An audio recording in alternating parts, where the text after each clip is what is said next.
Coming up on In the City this week, it's half term, which means only one thing for the Community and Education Foundation. It's a busy one with soccer schools. Matt takes on Kimbo in a game of table tennis, and Jordan takes the time out to talk to PLP about his possible return to the game on Sunday. But first, I caught up with the gaffer ahead of this weekend's clash with Tottenham Hotspur and a few of the city's favourites who are possibly back in contention for the game.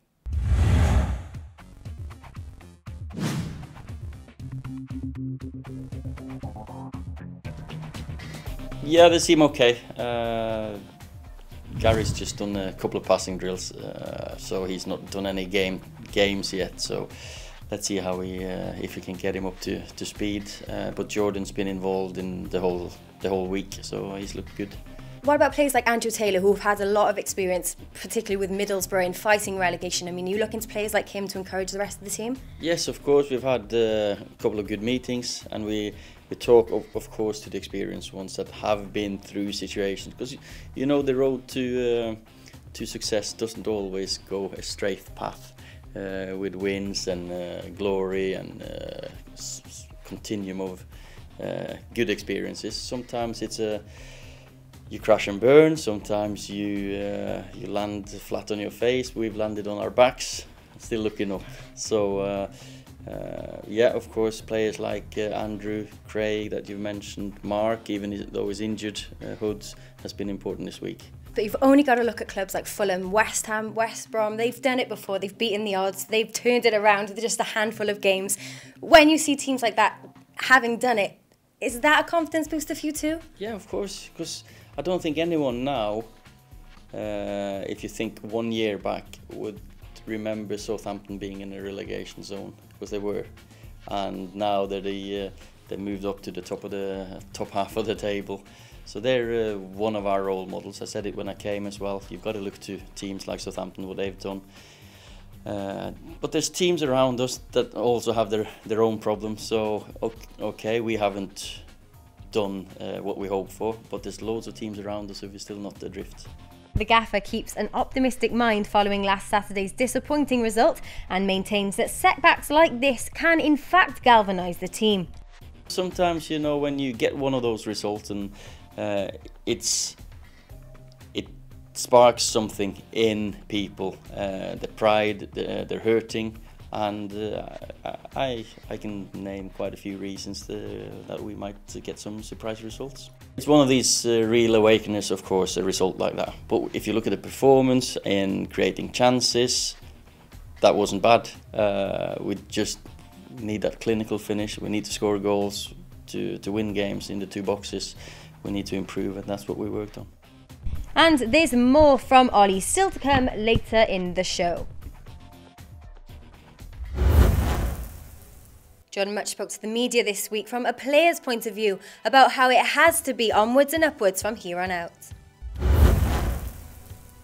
There's like two options, isn't there? You either can come in and be down about it, but you know all the lads have come in positive and they want to take action with it and make a positive result for this weekend. So I'm sure that's what we do. We've got a good bunch of lads in there, so everyone's positive. You know, we knew it wasn't a great result, but we're looking to put it right this weekend, and you know all the lads are going to pull together, and that's what we'll do this weekend. Jordan looked ahead to the tough task in hand at White Hart Lane. Well, obviously we're going to go there and try and get 3 points. We need the 3 points. We need as many points as we can. We did well against them down here, so we know anything's possible. So we'll be looking to take 3 points off from Sunday, and hopefully our game plan's right, and we can do that. And with 11 games to go, would Jordan take a point at this stage? Yeah, that's a positive as well. A clean sheet would be good, and if we can take a point from the game, that's a step forward for the next game, and it gives a bit of confidence to the lads to take into the next game. And yeah, it can only be good to get us over the line come the end of the season to stay in this league. You know, Cardiff City Football Club is a massive club. It deserves to be in the Premier League. We just need to keep on concentrating. We've got now to the end of the season to stay in this league, and if we can do that, everyone will be happy and saying Cardiff are a good team and they've done well to stay up. So I think we just need to concentrate on ourselves and not worry about what's been said outside of the club, and keep focused on what we need to do.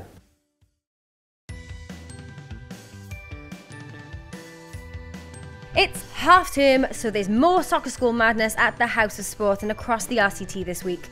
We've also introduced a pan-disability course at Heath Park and also a girls-only street soccer day at the stadium.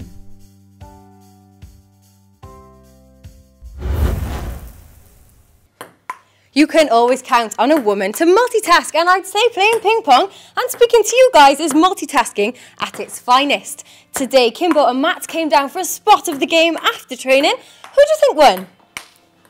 Allies in midfield, but rivals on the table. Matt and Kim exchange a friendly wish of good luck. Judging by Kim's bid to bring an element of professionalism to the table, with something as simple as the correct grip, the South Korean meant business and he was quick to take the first point.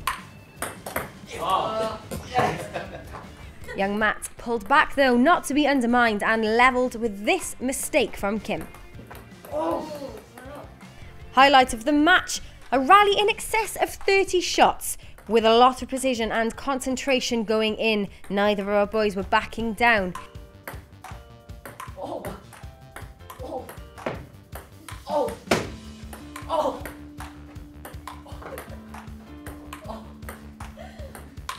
It was Kim, however, who got the better of the Norwegian. Clearly a definitive moment in his table tennis career here. And luck just seemed to be in Kim's court, getting the better of Daehli and clipping the edge of the table. And it was Kim for the win from that point on. Some showboating of the Brazilian kind here from our leader.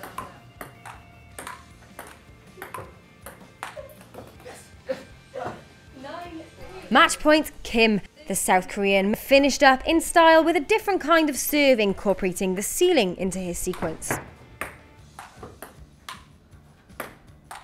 Yeah! Game, set, and match to Kim Bo-Kyung, clearing up with a massive 11-2 victory over Matt's Moller Daehli. White Hart Lane will be a tough place to visit this Sunday, and whilst Ollie reflects on his visiting days to the North London club as a player, we can only hope his positive experiences can reflect on our performances too. I've had quite a few good experiences there actually. Spurs was one of the teams that tried to sign me from Man United because I always used to score against them, so let's hope you were having none of it. No, I enjoyed my time at Man United, of course, but let's hope that good experience against Tottenham will continue. And how are you looking to approach Sunday's game?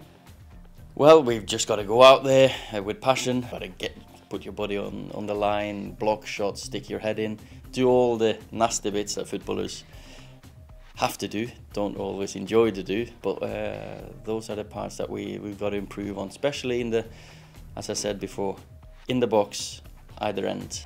Recent stats have placed our very own Craig Noone to be on form up there amongst the best in the league. Facts that hopefully won't go unnoticed further afield. Noone has been outstanding for us. He's been bright, because he's a different type of player. He's a winger who likes to get at people, he likes to go inside, outside, he's got energy, he runs up and down, he does that graveyard shift that's required for a wide man. And I've praised him many a time, but of course the team, we've provided him with the balls as well, and then he provides crosses for us, so he's been a big plus. So, but as long as he performs for us, maybe some other coaches will have a look for him.